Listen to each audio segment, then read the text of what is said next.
Hola de nuevo a todos, bienvenidos a un nuevo vídeo de Fundamentales desde cero. El último día, debido a la densidad de la técnica del método de valoración de descuento de flujos de caja, no pudimos terminar todo, de contar todo lo que queríamos, así que hoy vamos a hacer un ejercicio para continuar donde lo dejamos.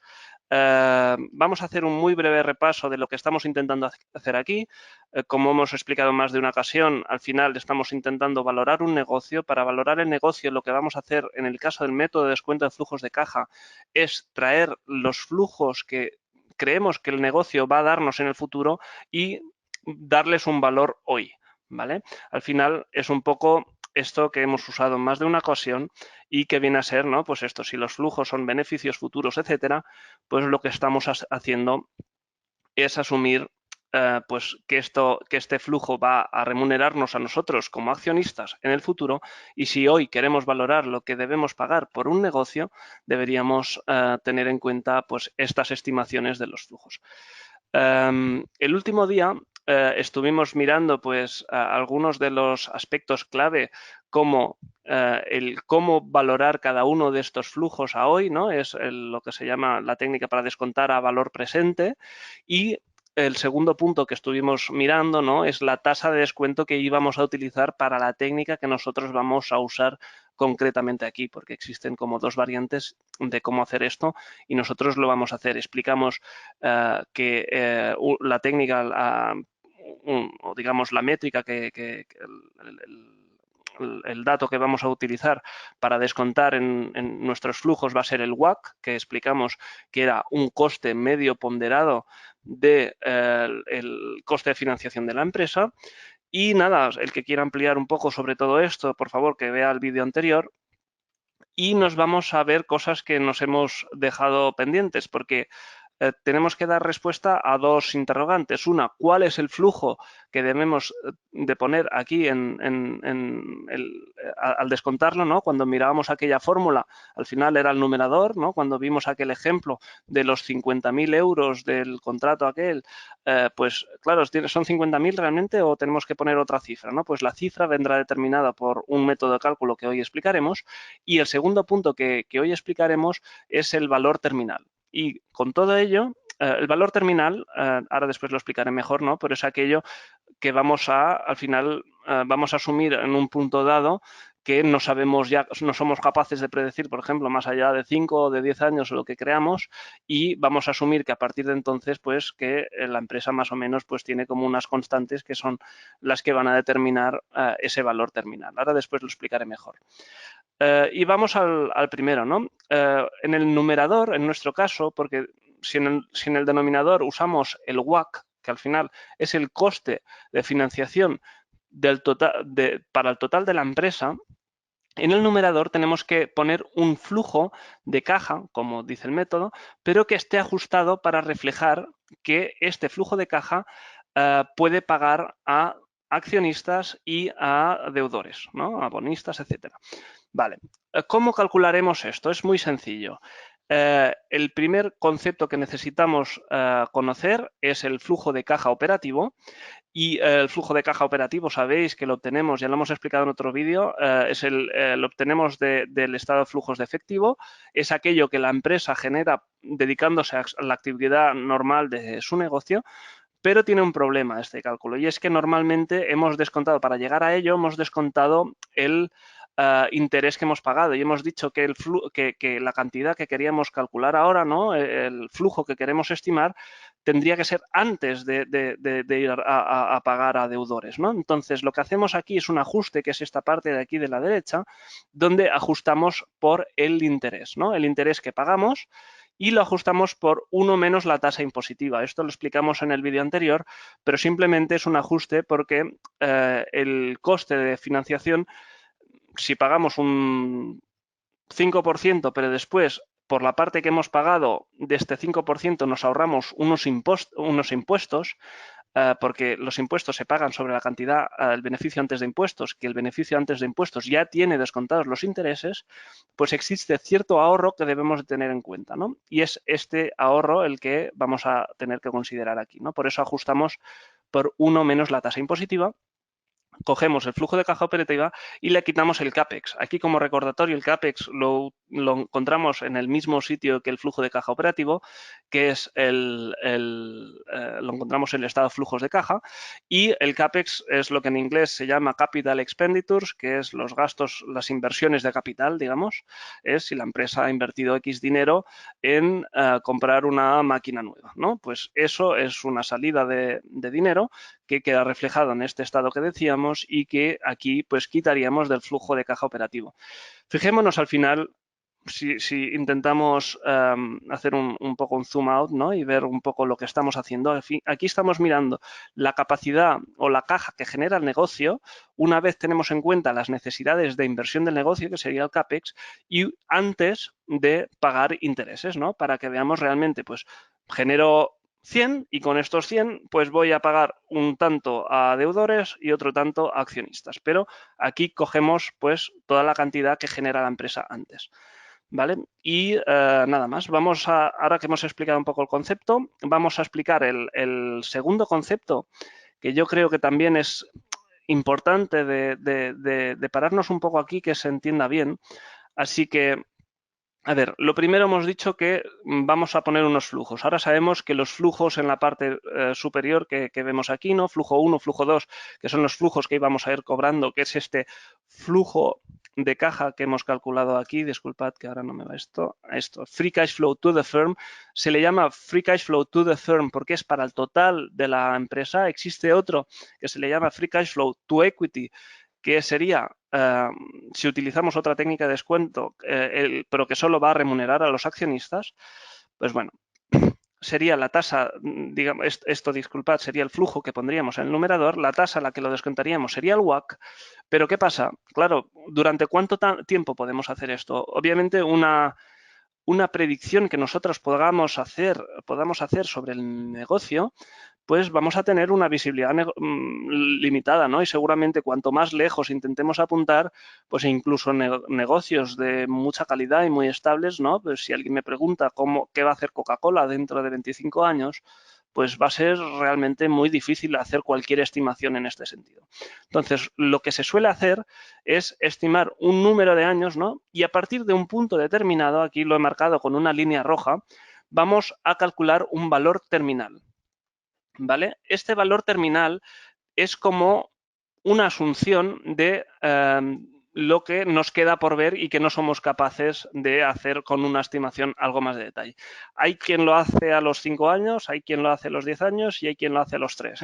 Existen distintas sensibilidades. Yo creo que dependerá un poco de la calidad o de la calidad y estabilidad de los flujos donde veamos que podemos hacer la estimación, pero también de donde nos sintamos cómodos, ¿no? Por ejemplo, si vemos que una empresa hoy está creciendo mucho, pero dentro de 10 años va a tener otro crecimiento pues que ya es más representativo del crecimiento a largo plazo, es recomendable pues hacer estos 10 primeros años como estimación, calculando pues que primero primeros 5 años vas a crecer mucho y después vas a ir decreciendo, y cuando ya estás al 10 años, ¿no? Dices, no, y esto ya es pues un crecimiento sostenible de X, ¿no? Vale. Vamos a ver la formulita que usaríamos en este caso. FCFF, que es lo que vemos en el numerador, no es nada más que este flujo de caja para la empresa que hemos calculado, ¿no?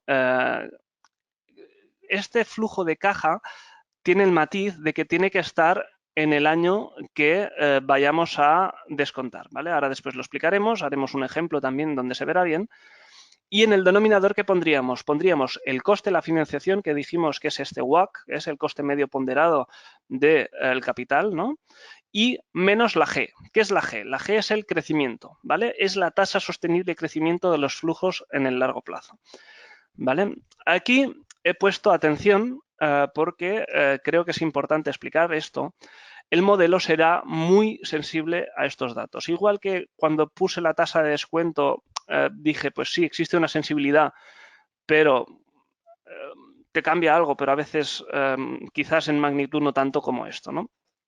Y el valor terminal nos da el dato en n-1, en n-1. Ahora veremos lo que quiere decir esto, pero quiere decir que si, por ejemplo, hemos dicho antes que vamos a hacer 10 años donde vamos a estimar los flujos uno a uno y en el año 10 vamos a asumir que a partir del año 11 pues el flujo lo traemos a hoy a través, calculando un valor terminal, el valor terminal con esta fórmula nos deja el flujo aún en el año 10.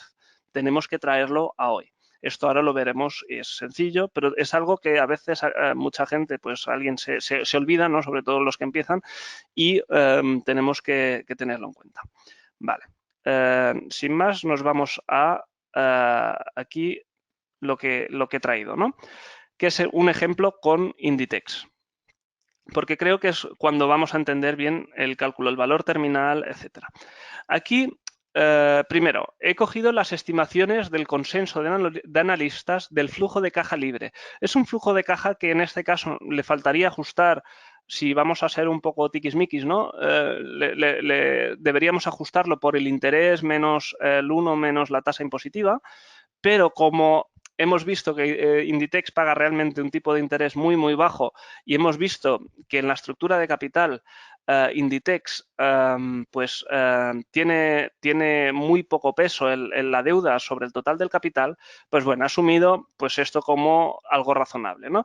Aquí lo que nos dicen los analistas es que el 2020 Inditex debería de generar un flujo de caja libre de 3.660 millones, el 2021 de 3.968 y el 2022 de 3.919, ¿vale? A partir de entonces yo he asumido un crecimiento del free cash flow de un 5%. Quiere decir, es este numerito de aquí y este numerito de aquí es simplemente asumir un crecimiento del 5% de esto. El que quiera hacer la formulita es muy sencillo, es 3.919 por paréntesis 1 más 0,05, que sería el 5%, cerramos paréntesis y obtendremos estos 4.114,95. Vale. Lo primero, y es algo que vimos en el vídeo anterior, podemos coger estos flujos, hemos hecho en este caso 5 años, y traerlos a hoy. Decir, vale, estos 3.660 de flujo de caja libre que va a generar Inditex en el 2020, voy a asumir que los cuento. Es el año 1, que es esto que vemos aquí, año 2, año 3, año 4, año 5. Entonces, este lo descuento un año, serían 3.438, estos serían 3.500, estos serían 3.250, etcétera. ¿De acuerdo? Y aquí veis una cosa que he añadido que parece VT, que es valor terminal, ¿vale? Vale.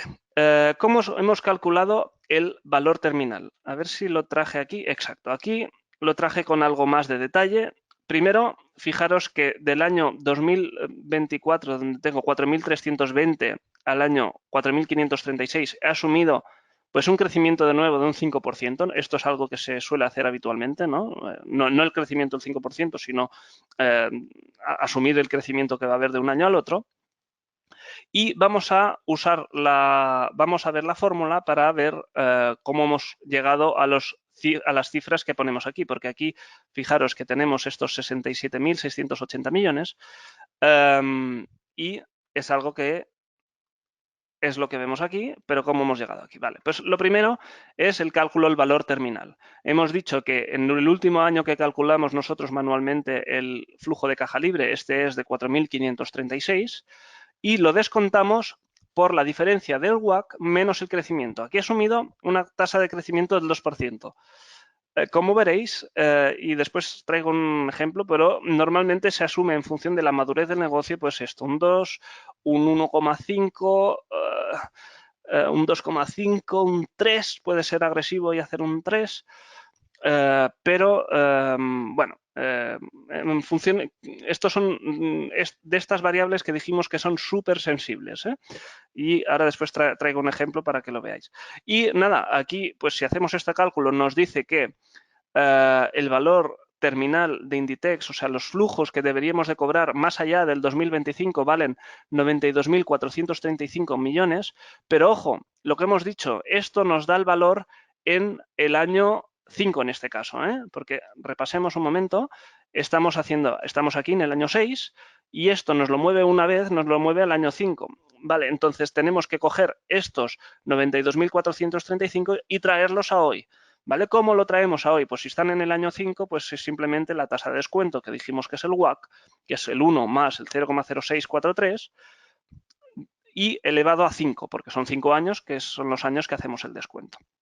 Cogemos esta cantidad que decíamos, los 92.000 millones, y los traemos a hoy y nos está diciendo que el valor hoy de ese cálculo del valor temporal serían estos 67.680 millones. Si sumamos estos 67.680 y estos flujos que hemos calculado, digamos, más a mano, pues tenemos una suma del valor presente de 84.242 millones. ¿Es esto el valor que uno debería estar dispuesto a pagar como accionista por Inditex? No. ¿Por qué? Porque los flujos hemos dicho que son flujos para remunerar al total de la empresa. Con este flujo pagaríamos, digamos, también a deudores. Entonces, tenemos que tener en cuenta este tipo de ajustes. Y vamos a ello, vamos a hacer este cálculo final, que es como lo que nos dará el potencial que tenga Inditex. Primero, el valor empresa objetivo. Empresa es todo, el firm en inglés. Y le sumamos el efectivo. Si tiene algo de efectivo, es un flujo que ya tenemos hoy, que compramos la empresa, abrimos el cajón y tenemos eso, ¿no? Después tenemos que quitarle la deuda porque de este valor presente, pues tendríamos que quitarle la deuda, tendríamos que quitarle los minoritarios, en el caso de Inditex son muy pequeños, y llegamos ahora sí a una capitalización objetivo. Esto es, digamos, lo que un accionista que quisiera comprar todo Inditex, digamos, valoraría el negocio del total, ¿no? Esto, dividimos esta cantidad, que estos son millones, por el número de acciones en circulación, que también son millones, son 3.116 millones de acciones, y llegamos a un precio teórico por acción de 27,06. El precio cuando hice este ejercicio, que fue la semana pasada, era de 27,45 cuando lo estaba haciendo. Entonces, el potencial era nos salía negativo de un menos 1,41%. Bueno, aquí lo primero a comentar es que hemos hecho algunas asunciones, vemos un poco pues que lo que está puesto en el precio, entonces si nosotros creemos, por ejemplo, que Inditex va a crecer más de lo que hemos puesto aquí, pues haríamos bien en reformular todo esto y ver realmente cuál es el número que nos sale. Y antes de finalizar, me gustaría llamar la atención sobre esto que os he dicho antes, ¿no? Del valor terminal. Si al cálculo del valor terminal hemos dicho aquí que en la fórmula esta, la G, yo ponía un 2%, si aquí en lugar de un 2 ponemos un 3%, ahora sí nos daría que Inditex debería valer 32 euros por acción y el potencial ya es de más de un 18%. Esto es solo para que veáis la fuerza que tiene, digamos, el método para explicar cualquier matiz, pero a la vez la vulnerabilidad y lo expuestos y lo frágil que es nuestra estimación a pequeños cambios en estas variables, ¿vale? Un matiz que no he explicado y que creo que es interesante de compartir antes de dar por finalizado este vídeo es, fijaros, del total de los 84.242 millones que hemos dicho que sería la suma del valor presente, que digamos es la suma de todos los flujos, que con esos flujos iremos a remunerar a accionistas y bonistas, etcétera, ¿qué proporción viene del valor terminal? Y es una proporción enorme, ¿no? ¿Qué quiere decir esto? Que podemos hacer un esfuerzo enorme nosotros para intentar calibrar muy bien y predecir muy bien los próximos años, tarea que yo creo que ya es muy difícil, pero es que además lo que nos va a marcar el valor final del negocio va a ser este cálculo del valor temporal, ¿vale? Y sin nada más, dejamos este vídeo aquí. Este vídeo ha sido la continuación del vídeo anterior del método de valoración de flujos de cajas. Si solo habéis visto este, os recomiendo encarecidamente que veáis el anterior. Y con este sí quedamos por cerrado el método de valoración de flujo de caja. Estamos haciendo, como siempre hemos explicado aquí, una introducción. Sin más, os dejo aquí con algunos de mis datos. Si me queréis seguir en Twitter, sabéis que soy el asesor de Madrius y Cap. Os dejo aquí la web y me podéis seguir en el blog que tengo en Rankia llamado Armados de Valor. Hasta la próxima.